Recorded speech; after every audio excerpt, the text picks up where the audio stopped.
vulnerable. So we'll have more on that for you in the next half an hour. But first this morning, we need to protect our local hospitals at all costs. That's the emphatic message from campaigners in Leicestershire as uncertainty grows over Hinckley and District Hospital.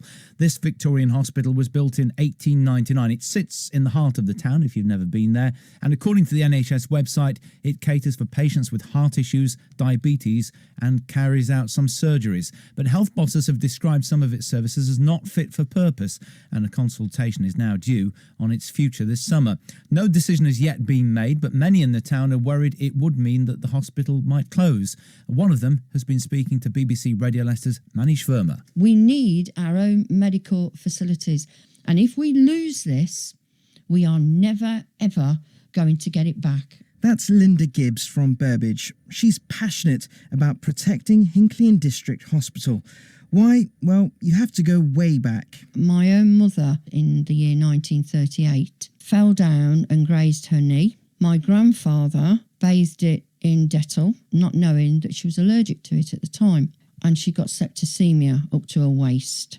And what they did, the surgeons, to me, for that time, was revolutionary. Linda's mum had her kneecap drilled into and all of the poison drained out.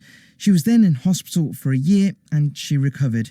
And even though that was decades ago, it's one of the reasons why the hospital has a special place in Linda's heart. I just think that a hospital that holds that much love from the people of this district, it just deserves some love back. If it was extended or even brought up to some sort of level, we could then alleviate a lot of the pressure on the big hospitals for A&E, for consultancy clinics, cancer screening, blood taking, x-rays, ultrasounds, MRI scans. They could all be done in a revamped, smaller local hospital. Thank you very much again, Linda. Cheers. Thank you.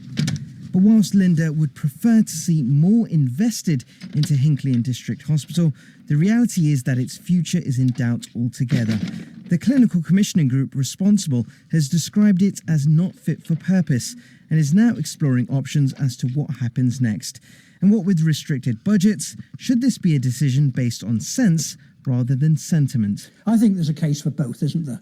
That's David Bill, a councillor for the Hinckley area. There's absolutely nothing wrong in emotion and sentiment, and that's the feeling that produced the National Health Service in the first place. But we want to look at it logically as well. We do need to know what is going on with the acute hospitals, what's going on with the ambulance service, what's going on with the number of GPs we have. We need to see the whole picture, and then we want to ensure that, having understood what's happening overall, where should the services that are now being consulted on be delivered from?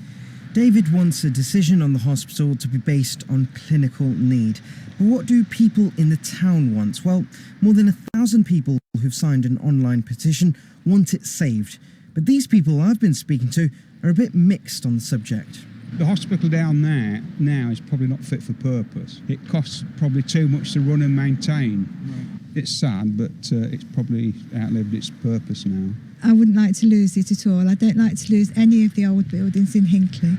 My baby's been poorly a few times and we've never been referred there or anything. You know, we've always been referred to the bigger hospitals. So if it was more advertised, people would probably go there and it hopefully wouldn't need to close. And the final word goes to Linda. She's been looking back through the history books to justify the hospital's future. Our Dear Little Hospital. That was its title.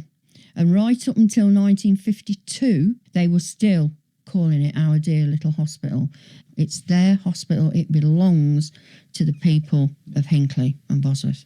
Well, if you have a view about that, we'd love to hear from you this morning. Give us a call, 01162511049, or text us 81333. That was Linda Gibbs from Burbage speaking to our reporter Manish Verma. Now, we did get in touch with West Leicestershire CCG, and in a statement it said, over the past 18 months, we've been working together with residents of Hinckley and Bosworth and healthcare staff who work in that area, as well as the local borough council and other local stakeholders, to hear the views on what matters most to them about the community health services we provide and how we can best deliver services in the future.